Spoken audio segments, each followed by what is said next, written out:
Hi, I'm Nicholas Walls. This is History in 5, and today we'll be discussing industrialization and its role in the Great War.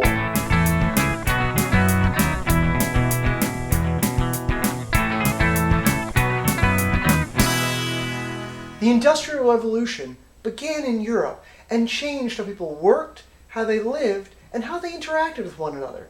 It was also a huge factor of what allowed the European powers to go forth and establish their overseas empires. It wasn't just the material components it created, it wasn't just the weapons or the trains or the ships that allowed them to make these empires. It was a mindset. It was an identity of being civilized that bolstered their right to rule. It framed their colonizing process as a duty to civilize lesser people. Technology was a huge factor in creating Europe's golden age as well, not just on the colonial front, but at home. Trains enabled folks to travel vast distances easily. Electricity lit up homes, as did gas lasers prior to that. Ships, steam-powered vessels, could go against the wind and waves and cross the seas with far greater safety and speed than anything before it. Architecture and medicine improved, sanitation. There was no aspect of human life that was not being enhanced by technology in the empires. In short, technology was good for the citizens, largely. This same technology, this transformative process of industrialization, changed how people interacted and actually eroded the old orders within Europe. Industrialization changed how citizens interact with one another, as well as their nominative superiors. The landed elite could no longer hold such sway over their citizens, so these industrial forces, which created these empires, also undermined their nature. Many rulers, particularly in the older empires such as Austria-Hungary or Russia, represented aging monarchies. Systems of governance have been in effect since the medieval era. And with industrialization came threats to those regimes. When you are a peasant in the field, laboring in a pre-industrial society, there's not much you can do. You are isolated and distant, often by many, many miles and great hardships, from your fellow workers. However, with industrialization, that same peasant now became an industrialized worker, often laboring in terrible conditions in factories. For although technology did improve lifespans, the industrial machine was an ever-hungry beast, and its fuel and food was human bodies and lives. So you take the same worker, the same peasant, and you put them in a factory next to another worker, next to another worker. Suddenly, it's a game changer. The shared experiences, the shared abuses created a new common identity for the workers.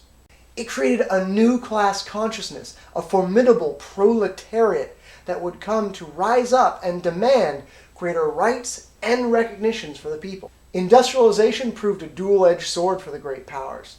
The same workers that created their weapons of conquest and colonialism also undermined the very same system that made it.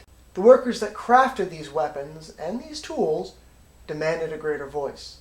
Socialism would emerge as a challenge to the old order directly from the exploitation and suffering of this time period. These forces scared the powerful as it threatened their positions.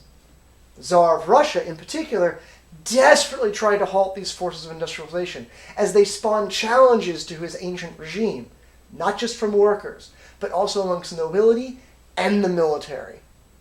Now, this working class was by no means united, nor particularly egalitarian. They were still products of the society in which they lived and worked, and were eminently capable of chauvinism, racism, and outright rabid nationalism. But this new class consciousness did allow them to be aware of their contributions to the empire, have a greater voice, and demand more from the old powers. However, the imperial machines kept on rolling as ironclad dreadnoughts sailed the waves, aeroplanes flew overhead, and mighty artillery rained destruction on the enemies who opposed the empire. Since these technological advancements and industrialization did so much for the great powers, it engendered a mindset of technological positivism amongst most of the populations therein. They believed that technology was ever advancing, ever improving, and universally good for society and the people therein. Like so much else of the pre-war societies, this technological positivism would lie bleeding and dying in the fires of the Great War. Like so much else in the Great War, this technological positivism died on the fields of World War I. A changing perception emerged, a concept that this new technology could be used to extinguish civilization as much as raise it up. Witnessing the tools that had enhanced their life and their livelihood turn to create slaughter on an industrial scale shocked the great powers to the core and changed how they perceived and interacted with technology. No longer was it something solely to be lauded. It was now something to be feared as well, the potential to extinguish all life just emerging into their consciousness. Industrialization served as an integral aspect of the great powers' dominance of the world stage. Not just as a means to an end, but as a sense of identity and justification for their role as dominant powers, as civilizing forces. This would turn against them and become undermined at the outset of the Great War. I'm Nicholas Walls. This has been History in 5. Have a great one.